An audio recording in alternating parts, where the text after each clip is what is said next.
Hello friends, Jennifer Pearson here, Thistle Gypsy. Let me move this a little bit so that I'm looking more at the camera. There we go. So,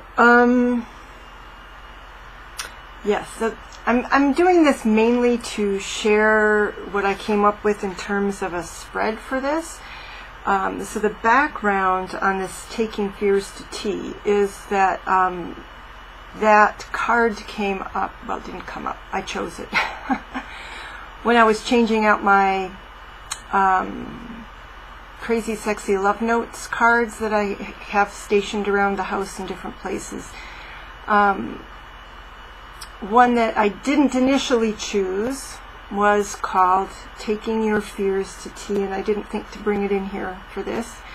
In any case, just showed a teacup, you know, the idea that you're supposed to sit down and have a conversation with your fears.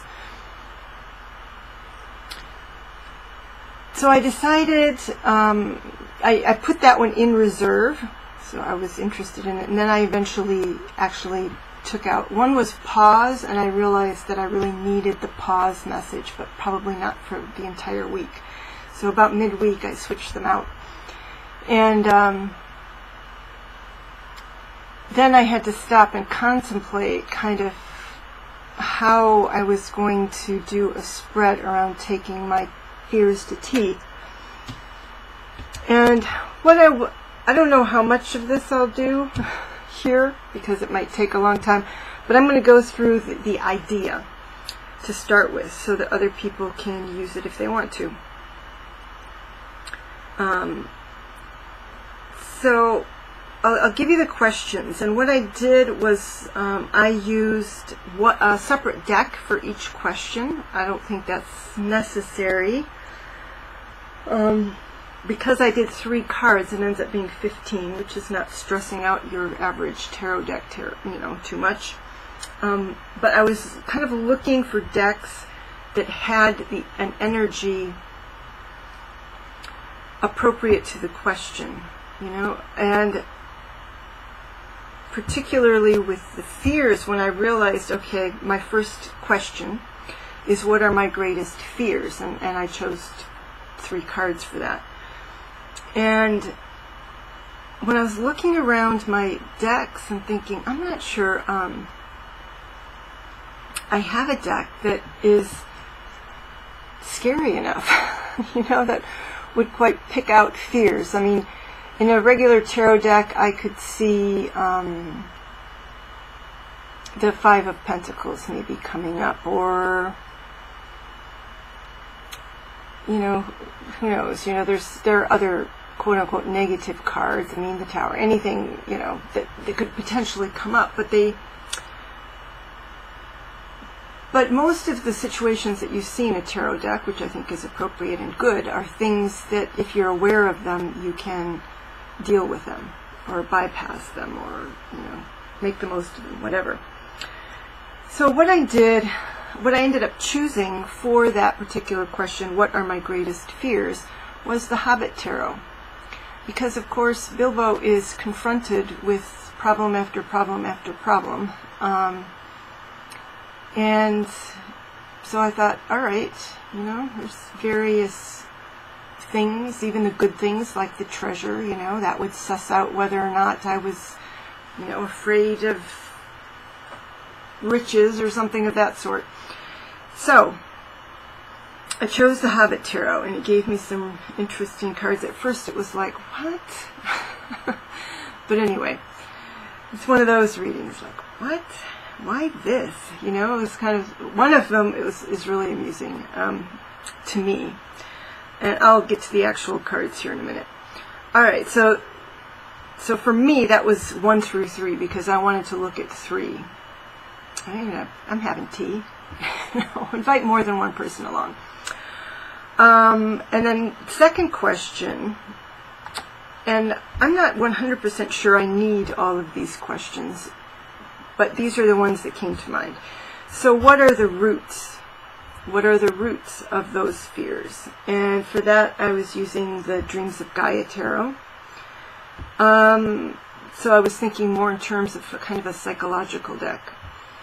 And then 7 through 9, what are their triggers? In other words, what triggers that fear? It might not be on the surface all of the time. What triggers that fear? And for that, I used the Circle of Life Tarot, because I don't know, that deck seems to kind of highlight conflict. Well, some of it is kind of gruesome conflict, but, anyway. And then 10 through 12, how well-founded are these fears? Are they reasonable fears, or are they inappropriate, foolish, worrying fears? And for that, I used the good old Rider-Waite-Smith, the Centennial Edition. Well, actually, I guess it would be the Waite-Smith Centennial Edition. Because I figured it would give me kind of straight, is it founded, is it not well-founded? Kind of straight, direct answers. And then 13 to 15, how can I dispel these fears? I suppose if they're well-founded, then how do I deal with them, or manage them when they come up, or whatever the case may be.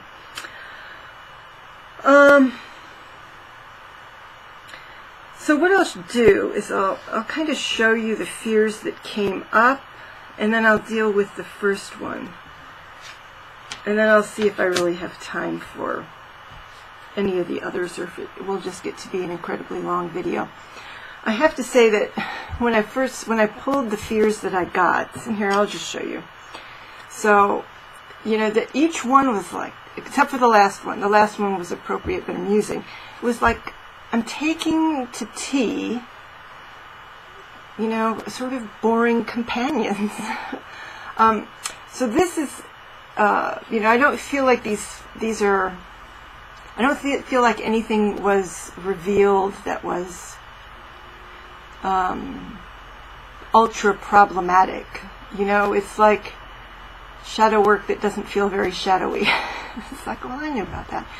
But this one was strange to me. So this is Bjorn in the Hobbit Tarot. And it's like, how could I be afraid of Bjorn? I am a bear woman. I am totally a bear woman. I have been for a long time. I recognize that. And I always, when, in any sort of fantasy role-playing sort of thing, it was like, if it's in Middle Earth, I always would say, I'm a Bjorning. I am a relative of Bjorn. But here it is. It came up. So I was taking that as anger, a fear of maybe anger or rage getting out of control. That's not very common for me to feel that my anger is out of control. If anything, when I start to feel angry, I just get incredibly focused, like I'm watching you. But I won't say that I'm like a completely even-tempered person, and I'm certainly one of those crones who's getting cranky, less patient with age. I would say, like, for example, people are always saying, oh, you're so patient, because I'll post some of the trials I go through with my dogs, trying to adjust their anxiety issues. And I usually will say, not really. I have to pick a particular time when I know that I'm in a calm state, and that we can do this and it won't bother me. I'm not a dog whisperer, I'm a dog yeller. But it doesn't, I suppose I do it in such a way that it doesn't seem to permanently negatively affect my dogs. In fact, one time I did, and it was totally effective. My shepherd had this circling thing around the kitchen table as I was getting his food, which I put up on the refrigerator, on the top of it, and then I bring it down, but I have to deal with some other dogs before I do that. And he's circling. This is part of his neurotic behavior, the circling. And one day I just said, "Stop it!" And he did. He went, "Oh." and thereafter he has not engaged in that behavior. Even though, there was no other reprimand, there was nothing physical, nothing. Just stop it. Anyway, maybe he'd heard those words before somewhere and it had an impact on him. Anyway, so, but I assume everybody has those moments.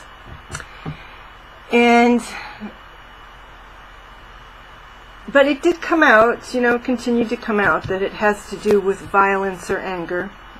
That's what this is about. So that's the first one I'll tackle. Okay, so then the other one was this. And this one had me a little floored. So this is, not completely, but when I first saw it, I went like, huh? So it was another one, like Bjorn?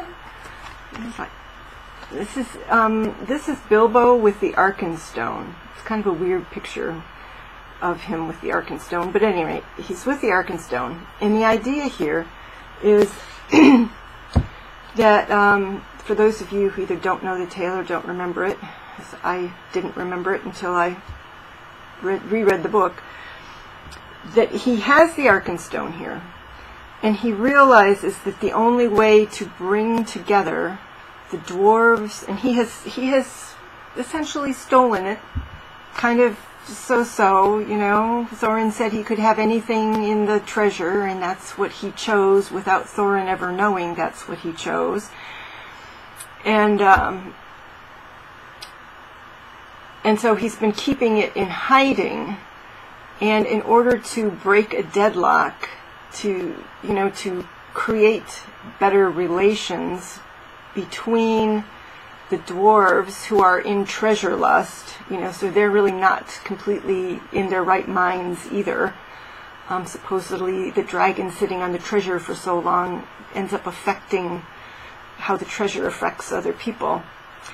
And so to break the deadlock and create it's a matter of justice, just relations, Bilbo essentially betrays the dwarves, and he knows that that he will probably not be able to associate with the dwarves anymore because his action will be seen as betrayal of them, because the Arkenstone is precious to them. And so that's what that's about. And so he gives it to the people, and who else is there? Elves and stuff like that, so that they have a bargaining chip with the dwarves. And so I thought about, okay, it could be a fear of bargaining. It could be a fear of having something precious. No intention to talk about my precious, but the ring. But in any case, and it looks like it's actually sort of about giving and receiving and feeling responsible for what it is that I receive. But again, if I go that far in this video, then you can get all of the other cards as well. And then this one, so those two I just talked about were poppers. They popped. And this was at the top. This was at the top of the deck. And so it was, I do have a fear of spiders. Not nearly as bad as when I was a child, but I do have a fear of spiders.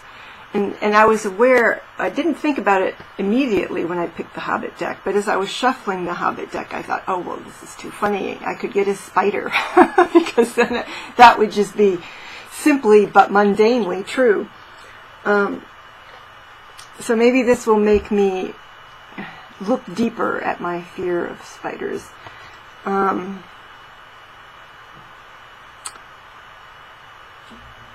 This was on the top of the deck when I was through with a series of shuffling routines to finally get to the end. And what's funny further with that is that 2 of the cards pulled, it would be how well founded are they and how can I dispel them, are the Hanged Man. And so what do spiders do? They bind you up. You hang upside down and they suck your blood. So, and that's the condition in which Bilbo found the dwarves, was in a hanged man position. They were hung, they were spun up and hung by the spiders. Oh Lordy.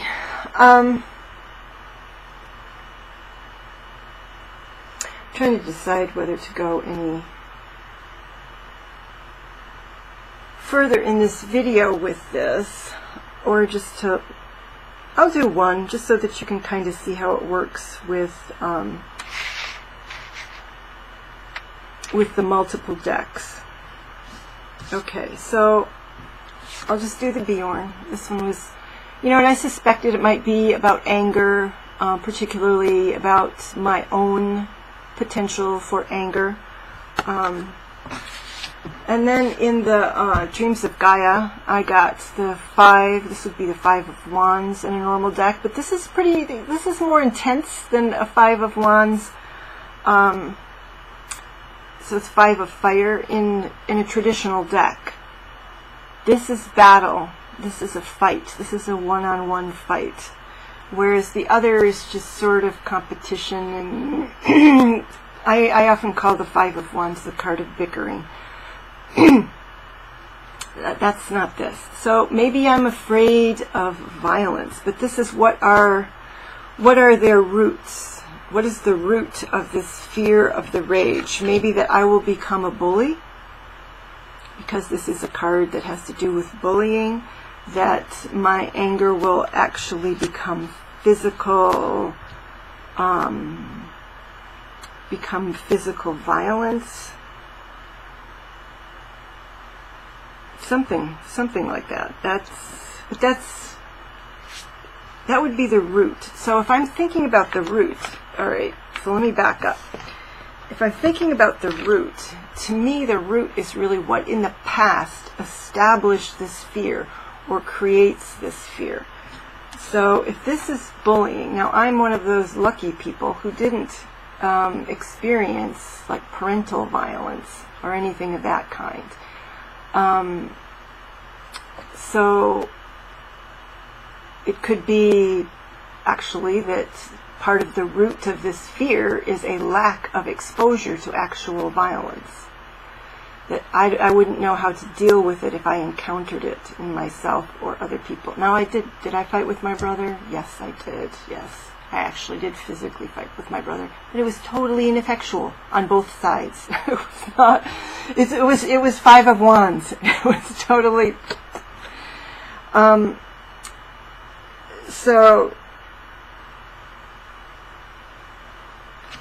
if this is something underlying, now I was slightly bullied. Maybe when I was younger I would have said it was more than that. It doesn't seem terribly significant to me now. On the name calling, primarily the name calling end of things and stuff like that, when I was a child. Particularly elementary school, I think. I think beyond that it was just, stupid stuff.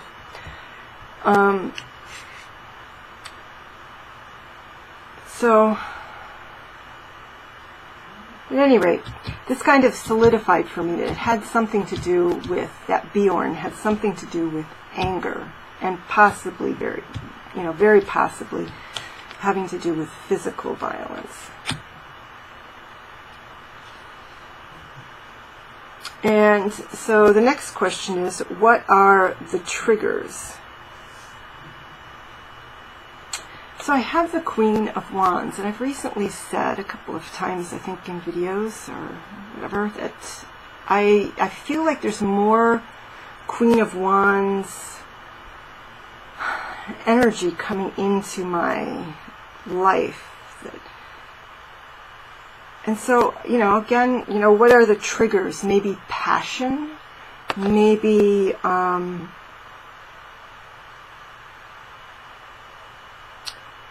see, she seems very focused. This is kind of is it Caradwyn? Who's the one with the cauldron? I don't know, but I'm thinking of the Llewellyn Tarot. Who was it that had the cauldron and was making things out of the cauldron? So it's like, wonder what triggers me is maybe when I get interrupted, when I'm really wanting to focus on something and I get interrupted. So maybe I'm feeling intense about something and and get interrupted, and that triggers me. Maybe what triggers me is because she's somebody who wants or likes attention, generally, Queen of Wands. It could be that what triggers the fear is attention. If I'm doing something that makes me stand out, then maybe I become afraid of expressing anger, maybe publicly or something like that. I'm not 100% sure, because I do express anger to my students. Now, do I do like I did with my dog and say, "Stop it"? No. I do what I talked about before, which is I become very focused on them, and I just say, this is what needs to happen, and this happens or this happens. These are your choices, So I do that kind of thing, but I do it with some intensity, and I do it persistently until that person complies, makes a choice. My attention is totally on them, and that's it. Class stops until whatever the problem is fixed. So, so how well founded are these fears? And this is so interesting. All right. So this is the King of Swords. That would make me say that my fears. You could say there's two ways to look at it. If he was this, and I hadn't shuffled the deck for reversals, it could have done that, and then my fears would be well founded, right? Who wants this? No. But even so, to me, because there is that potential in this card, I think that it's a definite maybe that they are founded, well founded. But there's another aspect, of course, to this card, and that is control. And he controls not only other people, he is known for his self-control as well. Kind of a steely self-control. So, in some ways, it's reassuring. And others, it's like that middle ground. It says, well, yes, there could be cause for concern, but you also have this on your side here. And this, from the Psychic Tarot for the Heart, which is my How Can I Dispel the Fears, is the Reach Out card. This is Three of Pentacles. So, cooperation, getting help from others. Maybe even in this particular rendition of that card, being part of the community. Not necessarily being the leader of the community, but being part of a community and feeling supported by a community. Because if I'm feeling supported by a community, then I'm not just standing out. I'm not standing out on my own. So it kind of, how would you say, kind of eases the trigger. I'm less likely to feel a trigger that way. So, interesting.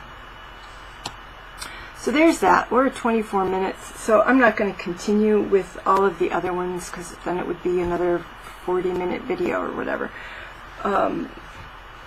So again, I'll put the questions down in the information box below the video in case anybody else wants to take their fears to tea. And good luck. I hope it's a useful reading to you, and I will see you at this point, probably not till next weekend when I do my next Oracle Ramble. Take care, everybody.